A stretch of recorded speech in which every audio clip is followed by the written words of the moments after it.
Good afternoon. It's about 2 o'clock Wednesday afternoon. And this is going to be one of my rants. So most of my regulars, in fact, everybody can click it off now if they care to. But this is a rant about our absurd foreign policy.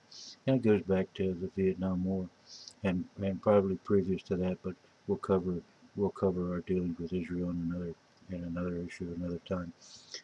But when the French lost the Battle of Dien Bien Phu in Indochina in 1954, the Eisenhower uh, presidency, the Eisenhower administration felt like we should help South Vietnam defend itself against communist North Vietnam.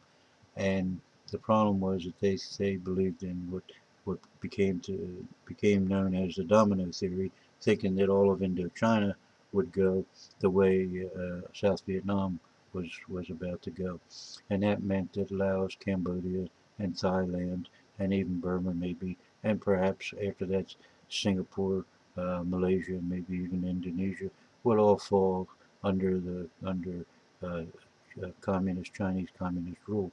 And there was never really any basis for that assumption. The North and the South were fighting a civil war, and even though the North was communist, it didn't get tremendous help from any of the communist nations until we got involved. And what we did was we sent advisors in, and under Eisenhower, we sent them in to train troops, and the CIA did its best to undermine any government in South Vietnam that didn't support the fighting of the insurgents from the North Vietnamese and from their own internal uh, rebel forces.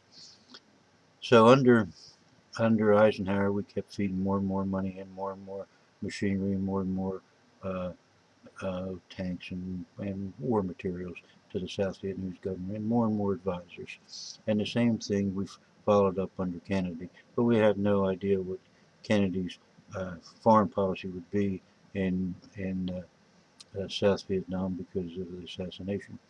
But he supported he certainly supported the use of the U.S. military trainees going in there and training the South Vietnamese government's troops. But then there, under the Johnson administration, it became known as what was called the Gulf of Tonkin incident.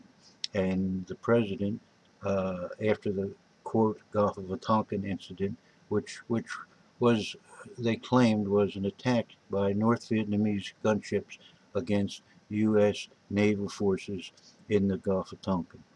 Now, this since then it's been proven that this attack never took place, and that the president asked Congress to pass what he called the Gulf of Tonkin Resolution. This is the Johnson administration, which gave him authority to deal with the issue of Vietnam any way he chose, without having to go back to Congress and ask for a declaration of war, which was never took place. We were not officially at a state of war with South Vietnam, with North Vietnam, even though 56,000 American troops died and hundreds of thousands were mentally damaged during this war. And an interesting fact about the war is that no senator's or congressman's son ever went to war in Vietnam. The only exception being Al Gore, who was a senator's son, and he went as an army correspondent, not not carrying a gun. He was a correspondent, a reporter. Other than that, no no American senator or congressman's son ever served and went to war in Vietnam. It was a poor man's war because it was a draftees war. Now there were draft deferments given out for college students. There were ways the rich people could manipulate around it and not have their sons in those days, now sons and daughters now, their sons drafted. So what happened was the poor people and blacks especially and any other minority ended up fighting the war, and while the rich went to college and sat home and watched it. Now, let me jump ahead a little. Our foreign policy was absolutely absurd then, and our involvement in this fiasco was absurd. Uh, But we'll jump ahead to the Nixon administration. Nixon came in on the claim in '68 that he had a plan to end the war. He had no plan, all right? And his promise in '72 was to end the war. But an interesting thing happened in '71, that we were supposed to be dealing and considering peace talks with North Vietnam. And our leading peace talker was a man named Henry Kissinger, Dr. Henry Kissinger. And they have since revealed in tapes, the Nixon taped everything. We found out that after the Watergate incident, that Kissinger advised Nixon not to end the war before the '72 election because he might in fact lose the election if the war wasn't a big issue. Well, tell that to the parents who lost their kids, and tell that to the people that were mentally destroyed and forever some lost their legs and arms and eyesight during that period, that they decided it was more important to re-elect Richard Nixon than it was to end this terrible, terrible fester on our foreign policy. Now let's jump ahead. When we were considering going to war in Afghanistan because of 9/11, the interesting thing was that 17 of the 19 people involved were from Saudi Arabia. They weren't from Afghanistan. There were no Afghans involved in 9/11. All the Taliban did was permit these bases to be there, and which we should have with our satellite capability and with cruise missiles and Tomahawks. We should have eliminated these bases. I'm not saying that we shouldn't have retaliated against this fringe group, but that we had no real legal authority to go in and to take over from the Taliban themselves.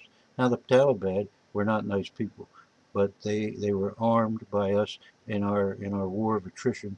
We felt that we could bring the Russians down by arming the Taliban and letting them shoot down Russian helicopters and to blow up Russian convoys with the United States weapons. And this was what they called Charlie Wilson's War.